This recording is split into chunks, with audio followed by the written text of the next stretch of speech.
Muy bien, acompáñenme en una oración y nos metemos al estudio de hoy. Señor, una vez más nos acercamos a tu trono de gracia, Señor. Te pedimos que estés concentración a escuchar tu palabra, Señor. Que a través de tu palabra podamos ser edificados, confortados, crecer a la imagen de Cristo. Podamos reconocer si hay pecado en nuestras vidas, humillarnos delante de ti. Y Señor, te pedimos perdón por los pecados, límpianos de toda maldad. Y Señor, ahora te pedimos y te pido, Señor, te ruego que me des palabras sencillas, que puedan ser recibidas, que puedan glorificarte, Señor. Cuídame de hablar cosas que no te glorifican. En nombre de Jesús, amén.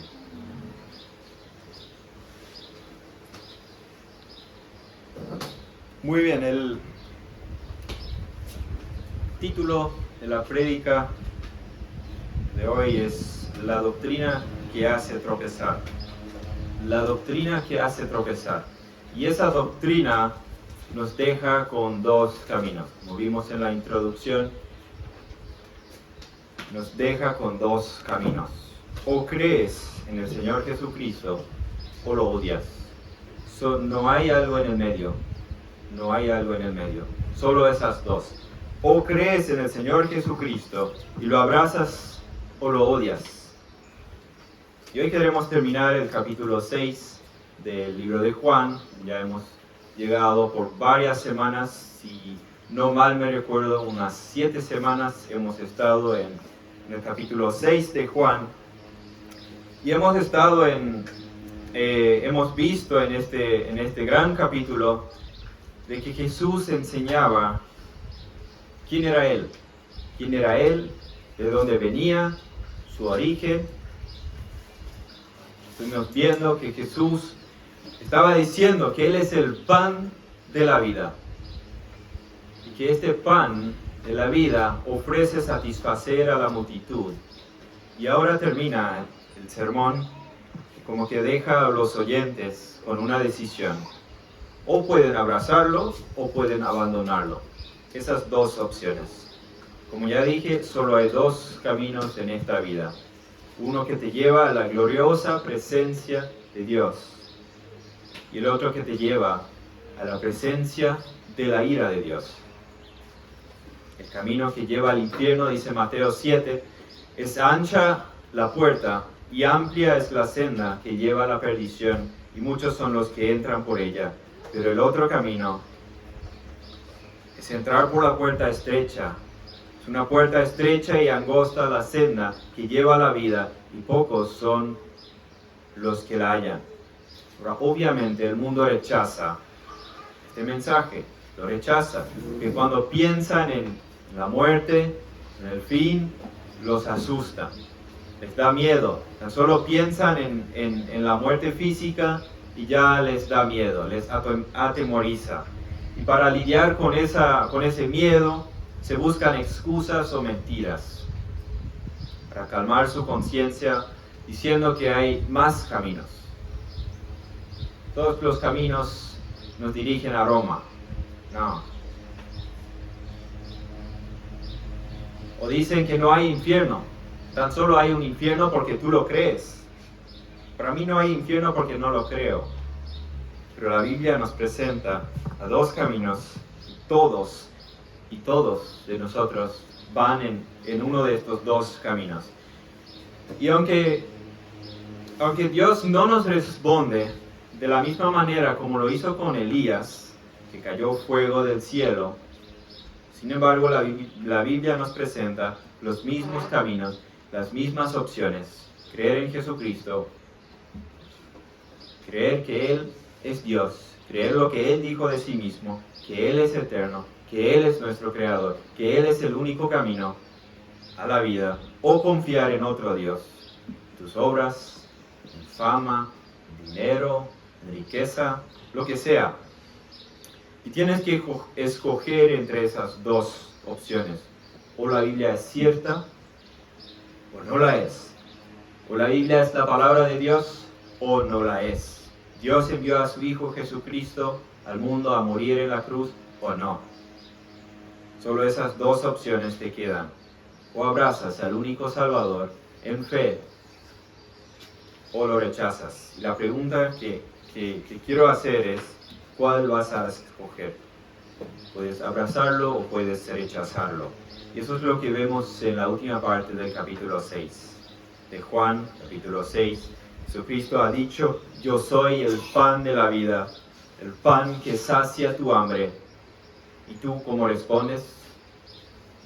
Y vamos a ver dos puntos de la prédica. El primero es los que abandonan a Jesucristo, el pan de la vida, el que puede dar, y los que lo abrazan. Primero, versículo 60. Por eso muchos de sus discípulos, cuando oyeron esto, dijeron, dura es esta declaración, ¿quién puede escucharla? Dura es esta declaración, dicen muchos de ellos. Cuando dice que su declaración es dura, se refieren a la enseñanza de Jesucristo. Dura es tu enseñanza. La palabra que se traduce como dura no significa que es algo difícil de entender, sino se refiere a algo desagradable, severo, difícil de aceptar. La enseñanza de Jesús era difícil de aceptar. ¿Y cuál de sus enseñanzas? O de su enseñanza, y creo que todas, la enseñanza de Jesús les molestó. Lo veremos rápidamente, porque Jesús había enseñado en el versículo 26, capítulo 6, versículo 26. Dice, en verdad les digo que me buscan, lo está exhortando, regañando. En verdad les digo que me buscan, no porque hayan visto señales, no han visto lo que la señal apunta, sino porque han comido de los panes y se han saciado. Me buscan porque quieren satisfacer, dice Jesús, sus barrigas. Cristo los regaña y exhorta. Solo les interesaba la comida. Versículo 38. Porque he descendido del cielo, no para hacer mi voluntad, sino la voluntad del que me envió.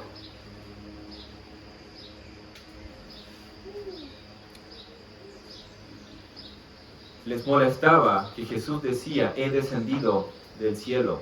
¿Por qué? Porque decía ser igual a Dios. Miren el 41, versículo 41. Por eso los judíos murmuraban de él, porque había dicho, yo soy el pan que descendió del cielo. Versículo 44. Nadie puede venir a mí si no lo trae el Padre que me envió, y yo lo resucitaré en el día final. Le molestó que ellos no se podían salvarse a sí mismos. Creían y se aferraban a su legalismo, se aferraban a sus obras. Y les molestó que no podían salvarse a sí mismos. 58 dice, este es el pan que descendió del cielo, no como el que los padres de ustedes comieron y murieron. El que come este pan vivirá para siempre. Le molestaba que Jesús decía, soy mayor que Moisés. Sus padres que comieron el pan en el desierto, el pan que supuestamente Moisés le dio, pero que no es que Moisés le dio, los padres murieron. Pero el que come de este pan, dice Jesús, vivirá.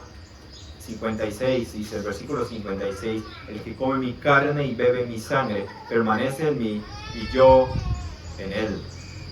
Deberían aferrarse a la obra de Cristo, a Cristo, no a sus obras. Solo Cristo les podía salvar. Y eso es lo que está explicando Jesús. Pero el hecho de que les molestó esta enseñanza nos muestra que ellos realmente no fueron discípulos verdaderos. Que un discípulo genuino no ve las enseñanzas de Jesucristo como algo gravoso. No ve como algo pesado, duras, porque ha sido regenerado por Dios. Un creyente no ve los mandamientos como gravosos, porque ha recibido un nuevo corazón, una nueva voluntad, ha recibido un cambio, nuevos deseos. Y como ya leemos tiempo en el libro de Juan, como ya vamos por varias semanas, no nos sorprende que Juan los llame discípulos a esta multitud, porque no son verdaderos discípulos. Como ya lo vimos en el capítulo 2, versículos 23, 24 y 25, pero Jesús en cambio, dice Juan, no se confiaba en ellos, porque los conocía a todos, y no tenía necesidad de que nadie les diera testimonio del hombre, porque él conocía lo que había en el interior del hombre. Y antes, en el versículo 23, dice, muchos creyeron en su nombre, pero no creyeron verdaderamente. Versículo 2 del capítulo 6, vemos que una multitud les seguía, la misma cosa, una gran multitud les seguía, pues veían las señales que realizaba en los enfermos, pero les seguían con intereses superficiales, les seguían para ver señales, no les seguían con intereses genuinos, de conocerle, de acercarse al Señor, de acercarse por quién es Él. El hecho de que muchos les seguían no significaba que eran discípulos verdaderos. Jesús identifica a aquellos que son verdaderos discípulos en Juan 8, 31 como aquellos que permanecen en su palabra. Estos son verdaderos discípulos, los que permanecen en su palabra. Ahí en el versículo 31 dice, entonces Jesús habla a un grupo de creyentes, supuestamente, y les dice, solo los que permanecen en mi palabra son verdaderos discípulos. Y obviamente el creyente no es perfecto, no es que no peca, pero el creyente verdadero permanece en la lucha, permanece confesando sus pecados y permanece en la palabra de Cristo. La multitud de Juan 6 no eran discípulos verdaderos, porque no. Miren el versículo 66, como resultado de esto, muchos de sus discípulos se apartaron y ya no andaban con él. Luego empiezan a quejarse. Empiezan a quejarse de Jesús y dice en el versículo 61, pero Jesús, consciente de que sus discípulos murmuraban por esto, les dijo, ¿esto los escandaliza? ¿Cómo Jesús sabía que los discípulos murmuraban de él? No lo sabemos, si fue por su divinidad, su omnisciencia, porque Jesús nunca dejó de ser Dios, nunca dejó de ser Dios, su humanidad fue adicional, nunca dejó de ser Dios en sus atributos, o si Jesús en su humanidad lo escuchaba, porque cuando a alguien no le gusta un mandamiento, simplemente lo notas en su forma de actuar y en su forma de reaccionar. Si una multitud no está de acuerdo de lo que se dice, obviamente se escucha. Se escucha y nadie quiere aceptarlo. Y hermanos, recuerdo que la murmuración es algo ofensivo a Dios. Siempre que murmuramos, quejamos, lo hacemos en contra de Dios. No importa si es por el trabajo que tenemos, si es por la salud, la casa, la iglesia, no importa, siempre nos quejamos en contra del Todopoderoso, en contra de Dios. Si tú crees que mereces algo mejor, es porque ahí lo que te quejas delante de Dios, que te lo dio. En vez de quejarnos, deberíamos cultivar la gratitud, dar gracias por lo que Él nos ha concedido y recordar que no merecemos algo mejor. Merecemos estar en el infierno y sufrir el castigo del pecado. Y si no fuera por su gracia inmerecida, todos estaríamos ahí. No merecemos algo mejor. Y Cristo le pregunta, ¿esto los escandaliza? Esta misma palabra, escandalizar, Pablo la usa en 1 Corintios, capítulo 1, versículo 21 al 24. Voy a leer rápidamente. Pues Ya que en la sabiduría de Dios, el mundo no conoció a Dios por medio de su propia sabiduría, agradó a Dios mediante la necedad de la predicación salvar a los que creen. Porque en verdad los judíos piden señales y los griegos buscan sabiduría, pero nosotros predicamos a Cristo crucificado, piedra de tropiezo para los judíos y necedad para los gentiles. Sin embargo, para los llamados, tanto judíos como griegos, Cristo es poder de Dios y sabiduría de Dios. Porque la necedad de Dios es más sabia que los hombres y la debilidad de Dios es más fuerte que los hombres. Es la misma palabra de tropiezo.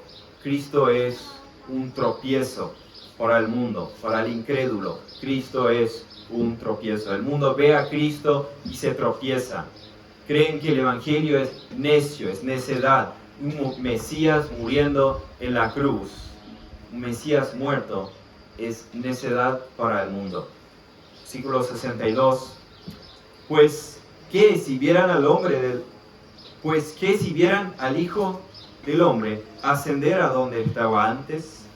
Creo que esta frase se conecta con la frase anterior, he descendido del cielo. Y se ofenden cuando diga que he descendido del cielo, pues, ¿qué va a pasar cuando ven al Hijo del Hombre ascender a donde estaba antes? Y es interesante que Jesús no responde a esta pregunta. No dice que si se van a ofender más o si se van a ofender menos.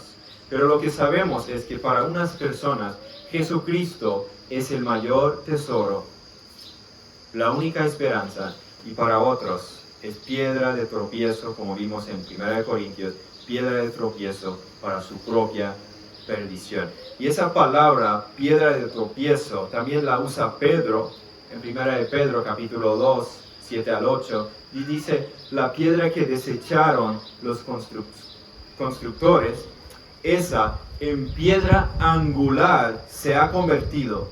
Esa piedra que fue desechada, se ha convertido en una piedra angular y piedra de tropiezo y roca de escándalo, pues ellos tropiezan porque son desobedientes a la palabra y para ello estaban también destinados. Es decir, esta piedra de tropiezo es una piedra para todo el mundo.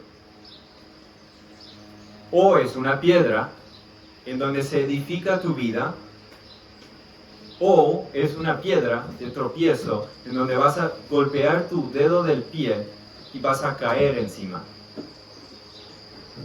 Pero no puedes ignorarla. No puedes ignorar esta piedra. No hay otra opción.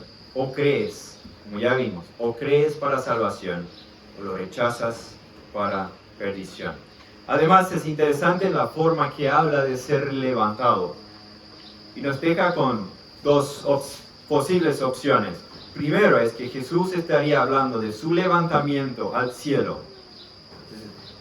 ¿Qué va a pasar si ven al Hijo del Hombre subir al cielo, donde estaba antes? Ahí es que se van a convencer de su deidad. Y la segunda opción, si es una referencia a su muerte en la cruz, la manera en que va a subir al Padre. De hecho, Cristo siempre hablaba de su muerte en la cruz. Y que por medio de la muerte en la cruz, Cristo subió al Padre. Y eso es el escándalo más grande del mundo. Dios, el Creador, el Mesías, humillado, colgado en una cruz. Es un mensaje de vergüenza para el mundo. Ahora vean el 63. El Espíritu es el que da vida, la carne para nada aprovecha. La multitud sigue pensando solamente en lo físico. Cristo les dice, ustedes me siguen solamente porque quieren satisfacer sus barrigas, quieren comer pan físico. Cuando Jesús le habla de carne y sangre, creen en cosas físicas. Y ahora, cuando Juan dice en el 63, o sea, Jesús en la última parte, la carne para nada aprovecha. Las palabras que yo les he hablado son espíritu y son vida. La palabra carne, Juan no la usa como la usa Pablo. Por ejemplo, en Romanos 8, Pablo la usa y dice, porque si vivís conforme a la carne, habréis de morir. Se refiere al pecado. Carne, pecado. Refiriéndose, hablando de la carne, refiriéndose también al pecado. Cuando Juan aquí la usa, se refiere a algo físico, la humanidad. Por ejemplo, Juan la usa en Juan 1:14, dice, el verbo se hizo carne. Jesús se hizo carne. No es que tomó una naturaleza pecaminosa, no. Se refiere a lo físico. Entonces, ellos pensaban en algo físico cuando Jesús dice, tienes que comer mi carne para tener vida eterna. Pero Jesús dice, eso no les aprovecha para nada. La carne no tiene nada que dar. La carne no da vida, vida espiritual, no da vida. Cuando Dios creó al hombre en Génesis 2, lo creó del polvo de la tierra. ¿Pero tenía vida? No. ¿Hasta cuándo? Hasta que Dios le sopló el aliento de la vida y vino a ser un ser viviente, dice el versículo 7. Dios tenía que poner un espíritu de vida en el hombre. No era solo polvo, Dios le daba vida. Y Cristo dice, 63,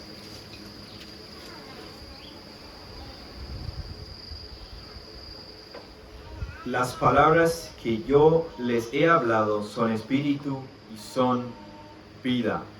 Cristo está diciendo que su palabra tiene vida. Su palabra da vida. Tal como Adán no tenía vida de sí mismo. Hermanos, ¿qué es lo que da vida? Vida eterna al ser humano. La palabra de Cristo, el Evangelio. El Evangelio es el instrumento por el cual alguien, y también todos que llegan a la fe, todos que llegan a tener vida eterna, es por medio del Evangelio.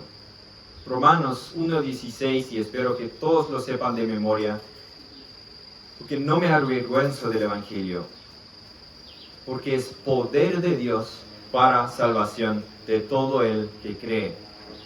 No hay otra manera que el Evangelio de Jesucristo. ¿Qué dice Romanos 10:17? Así que la fe viene del oír y el oír por la palabra de Cristo. Nadie llega a creer sin escuchar la palabra de Cristo, sin escuchar el mensaje del Evangelio. Además, la palabra de Cristo mata la carne dentro de nosotros. Hebreos 4 dice, Hebreos 4:12, porque la palabra de Dios es viva y es eficaz y más cortante que cualquier espada de dos filos. Penetra hasta la división del alma y del espíritu, de las coyunturas y los tuétanos, y es poderoso para discernir los pensamientos y las intenciones del corazón. La palabra de Dios mata la carne. Pero hay algunos, dice el 64, pero hay algunos de ustedes que no creen, que Jesús sabía desde el principio quiénes eran los que no creían y quién era Él que lo iba a traicionar. Cristo es suficiente y da vida, lo hemos visto una y otra vez. Cristo es el pan que da vida. Pero si el hombre escucha esta verdad y no la cree, ¿le sirve? No. Dice el autor de Hebreos, en el mismo capítulo 4, porque en verdad a nosotros se nos ha anunciado las buenas nuevas, como también a ellos.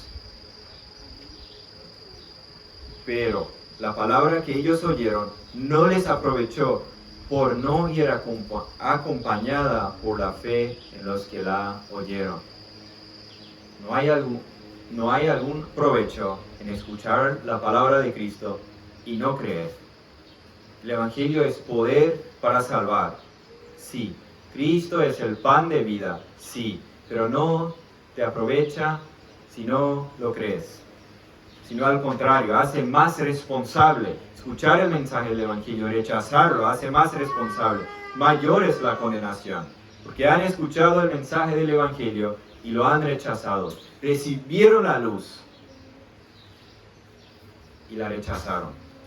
Pero no es que les sorprendió a Jesús la incredulidad, dice al final del 64, porque Jesús sabía desde el principio quiénes eran los que no creían y quién era el que lo iba a traicionar. Él sabía y conocía exactamente el corazón de cada persona. ¿Quiénes? Dice en plural, pues conocía a todos, porque Jesús sabía desde el principio quiénes eran los que no creían y quién, singular, hablando de Judas. Porque ya leímos también en el capítulo 2, que Jesús no se confiaba de ellos porque Él los conocía. Jesús sabía desde el principio, dice el versículo, y creo que se refiere al mismo principio en Juan 1, cuando Juan dice en el principio ya existía el verbo y el verbo estaba con Dios y el verbo era Dios. Y Él estaba en el principio con Dios desde toda la eternidad. Jesús sabía desde toda la eternidad quiénes eran los suyos. 65, también decía, por eso les he dicho que nadie puede venir a mí si no se lo ha concedido el Padre. La razón por la que estos no creían, porque nadie puede venir al Padre si el Padre no se lo ha concedido. La única manera en que un ser humano llega a creer en Jesucristo es cuando Dios mismo interviene, cuando Dios mismo viene y le da al hombre muerto vida. Vimos en Juan 6:44, nadie puede venir a mí si no le trae el Padre que me envió. Que el Padre lo tiene que arrastrar hacia Cristo y ahora Dios tiene que concederlo. Somos demasiados pecadores. Somos demasiado pecadores para que de nosotros mismos nos inclinemos hacia Cristo. Como dice Romanos 3, no hay justo, ni aun uno, no hay quien entienda, no hay quien busque a Dios. Todos se han desviado, a una se hicieron inútiles. No hay quien haga lo bueno, no hay ni siquiera uno. Y la paga del pecado es la muerte. Y todos moriremos. Aún un bebé muere porque tiene la naturaleza caída. Dios tiene que intervenir y tener misericordia para que alguien llegue a tener vida eterna. Juan concluye esta parte con el 66 diciendo, como resultado de esto, muchos de sus discípulos se apartaron y ya no andaban con él. Desde entonces ya no andaban con él. Lo abandonaron. La frase desde entonces también se puede decir por esta razón lo dejaron, como que llegaron a un camino sin salida. Final y simplemente se apartaron, simplemente lo abandonaron. Y creo que esto pasa hoy en día en muchas iglesias. Muchos vienen a la iglesia por motivos equivocados. Pueden ser muchas, salud, riqueza, fama, muchas pueden ser. Y cuando no lo reciben, porque creen que Jesús le va a dar riqueza y salud y fama y reconocimiento y todo eso, y cuando no reciben lo que ellos anhelan, se van. Y este mensaje del Evangelio hace tropezar al mundo, que no quieren reconocer su necesidad de un Salvador. Odian la idea de ser indignos, odian de ser insuficientes, de que ellos no se pueden salvar a sí mismos. Tropiezan por la piedra de tropiezo y caen. Como los judíos murmuraban y rechazaban que Cristo era el pan de vida, que da vida a los que en Él creen, así el mundo lo rechaza y odia, porque muestra su insuficiencia. Si todo el hombre natural odia el mensaje del Evangelio, porque muestra su necesidad de un Salvador.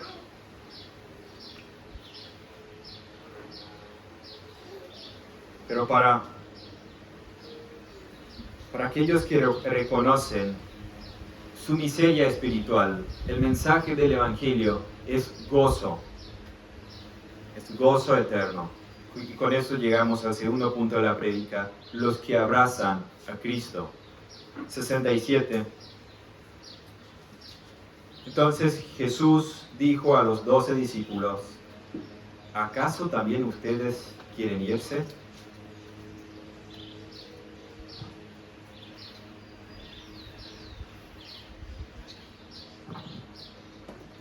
Vemos que la multitud le abandona.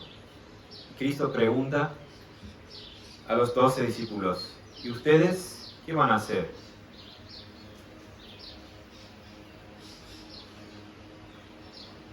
Y Cristo no lo pregunta para conocer algo nuevo.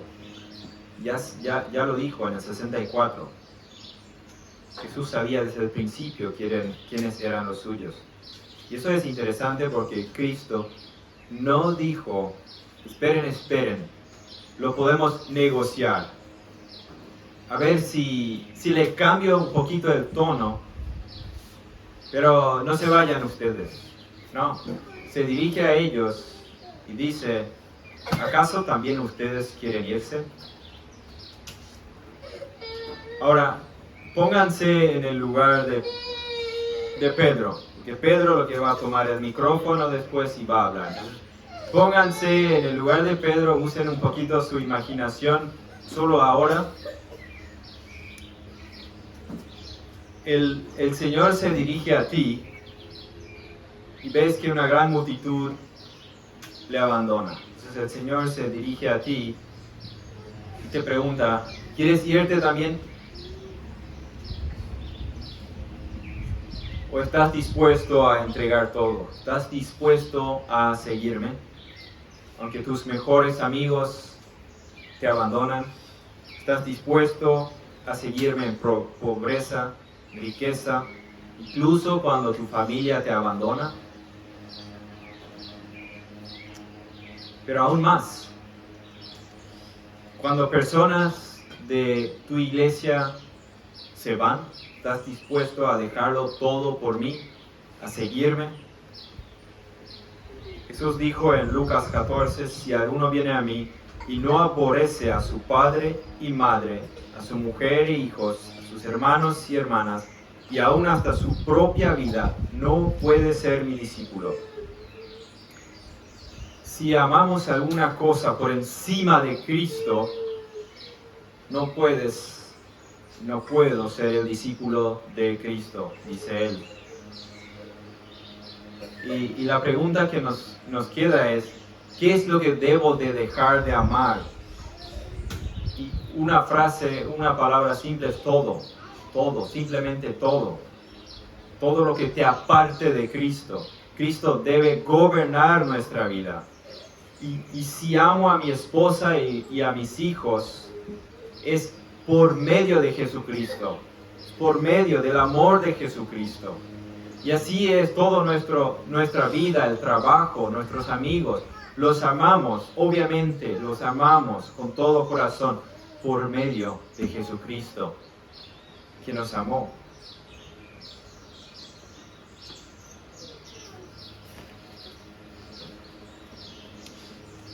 Es por medio de Jesucristo.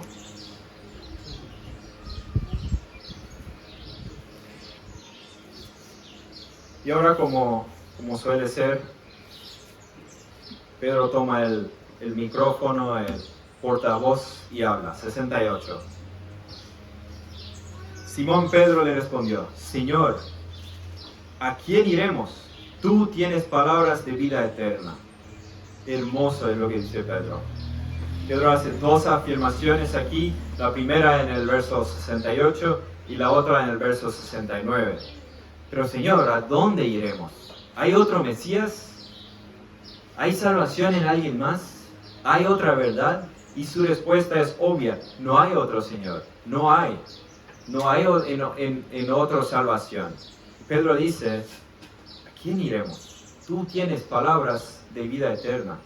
Tal vez no entendió de todo el ministerio de Jesús, pero sí entendió que en las palabras de Jesucristo había vida, que solo Él daba vida, vida eterna. 69 dice, y nosotros hemos creído y sabemos que tú eres el Santo de Dios. Lo creemos, Señor, dice Pedro, lo creemos. Tú eres el Santo de Dios.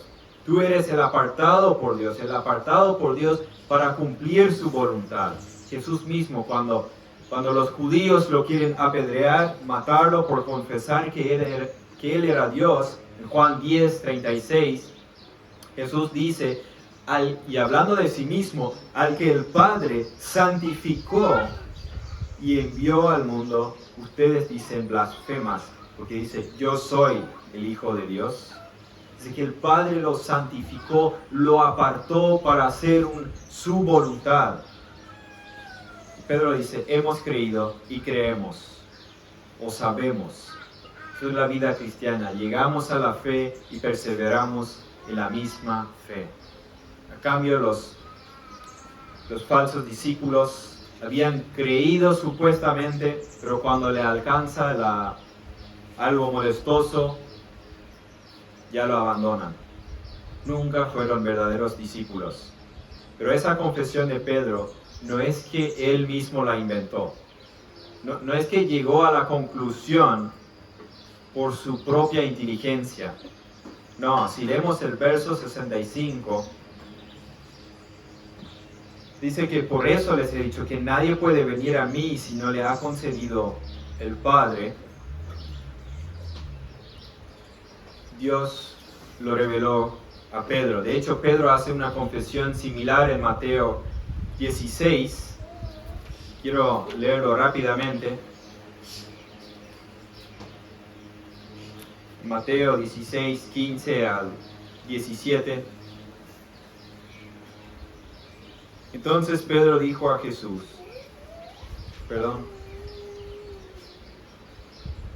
16.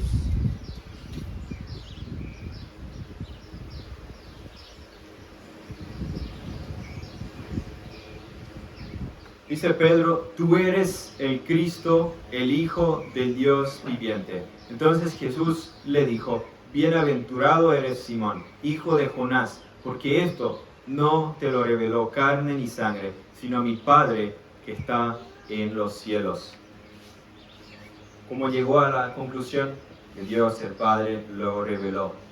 Pero Jesús no permite que ellos piensen que ellos por su propia inteligencia ellos le escogieron, que fueron más sabios que los demás, de ver algo en Jesús que los demás no veían. Por eso dice en el 70 y 71, Jesús les respondió, ¿no los escogí yo a ustedes, los 12, y sin embargo uno de ustedes es un diablo? Él se refería a Judas, añade Juan, se refería a Judas, hijo de Simón Iscariote, porque uno de los 12, lo iba a entregar. Jesús sabe, sin embargo, que esta confesión de Pedro no representa la convicción de los 12, de cada uno de los 12. Había una excepción. Y dice William Hendrickson, comentarista, el término diablo significa calumniador, acusador falso. Este hombre es el servidor, el instrumento del diablo. Su carácter diabólico se manifiesta sobre todo en el hecho de que mientras otros, incluso muchos de los demás, habían abandonado al Señor cuando se dieron cuenta de que no podían estar de acuerdo con Él, y cuando se rebelaron contra el carácter espiritual de su enseñanza, esta persona permaneció con Él, como si estuviera en acuerdo total con Jesús. Uno de los 12. Como que la voz de Juan, como que se escucha, no podíamos creerlo. Uno de los más cercanos de Jesús, que vivió por 13 años con Él, vio que nunca pecaba, vio su humildad, manso, vio su amor, su compasión, pero lo traicionó. Y eso nos deja con dos caminos. La pregunta que hizo Elías al pueblo, ¿hasta cuándo vacilarán entre dos opiniones? Si el Señor es Dios, síganlo. Si Baal, síganlo a él. Son las únicas dos caminos, dos opciones.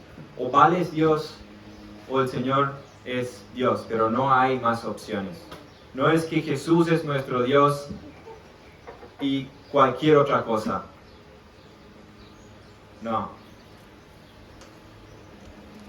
Tal como los profetas de Baal gritaban, Baal, respóndenos, así todos los que no confían en Cristo van a gritar a sus dioses y van a reconocer que su Dios no existía, que su Dios ni siquiera existía, está muerto. Y van a arrodillarse delante del Señor y que confesar que Jesús es el Señor. O tropiezan en la piedra de tropiezo, o tu vida está edificada sobre la piedra que fue rechazada.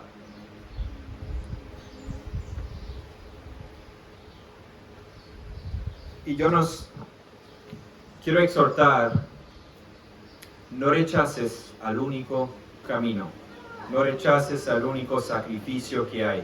La Biblia advierte con mucha claridad en Hebreos 10, 26 a 31, que si continuamos pecando deliberadamente después de haber recibido el conocimiento de la verdad, después de haber recibido el mensaje del Evangelio, ya no queda otro sacrificio algunos por los pecados, sino que ciertamente, dice, cierta horrenda expectación de juicio y la furia de un fuego que ha de consumir a los adversarios, porque pisotearon la sangre de Jesucristo, del Cordero. Dice el verso 31, horrenda cosa es caer en las manos de Dios vivo. Entonces, no rechaces al único sacrificio, no rechaces. Tus obras, tus méritos no te sirven en el día del juicio. Pero escucha, hay esperanza. Hay esperanza. Y eso es lo que Jesús vino explicando. Soy el pan de vida. Hay esperanza. Todos somos culpables, todos. Y merecemos la ira de Dios. Pero hay esperanza. Y solo hay uno que venció la muerte. Solo hay uno que se levantó de la muerte. Solo hay uno. Jesucristo. La única justicia que es válida es la de Cristo. La Biblia dice que todo aquel que cree en el Señor Jesucristo tiene vida eterna. Todo aquel que cree en el Señor Jesucristo tiene vida eterna. Arrepiéntete de tus pecados y reconoce tu miseria espiritual delante del Señor. Pon tu fe en Jesucristo. Pon tu fe en Jesucristo. Abrázalo en fe y Él te dará vida eterna. Te vestirá, con un vestido te vestirá de su justicia. Eso es lo que el Señor promete a todos que invocan su nombre. Dar vida eterna. Todos que confían y creen en Él tendrán vida eterna. Eso es hermoso. Hay esperanza y eso es en Jesucristo. Y como creyentes, la pregunta que quiero hacernos, que ya hice, ¿acaso también quieres irte? O tal vez, ¿dónde irás cuando tu vida no va como tú lo deseas? ¿Dónde está tu gozo, tu alegría? ¿Dónde está tu consuelo, tu esperanza? Cuando no todo va bien, cuando estás enfermo, algún amigo de la familia está enfermo. ¿Dónde está tu gozo? Que todos podamos decir con Pedro en el 68 y 69, Señor, ¿a quién iremos? Tú tienes palabras de vida eterna y nosotros hemos creído y sabemos que tú eres el Santo de Dios. Nuestro gozo está en Jesucristo. Solo en Él hay salvación. Amén. Oremos. Señor, gracias por tu palabra.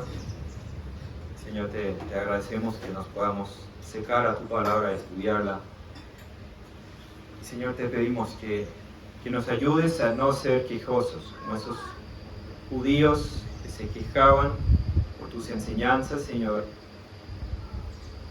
Te pedimos que nos perdones tantas veces, caemos en ingratitud y creemos que merecemos algo mejor. Señor, has dado tu vida en rescate por nosotros y merecemos tu ira, pero nos has vestido de justicia perfecta en Cristo Jesús. Señor, y te pedimos que nos ayudes a perseverar en fe y nos aferramos a tu promesa, Señor, que no pierdas a nadie, que tú no vas a perder a ninguno, porque los has comprado con tu preciosa sangre, Señor. Señor, te rogamos que no haya alguien aquí que rechace este mensaje, Señor. Que nos podamos acercar a tu trono de gracia, Señor. Pedimos, Señor, que nos ayudes a estar firmes. Como dijo Pedro, tú tienes palabras de vida eterna, que podamos aferrarnos a ti, Señor. Eso pedimos en el nombre de Jesús. Amén.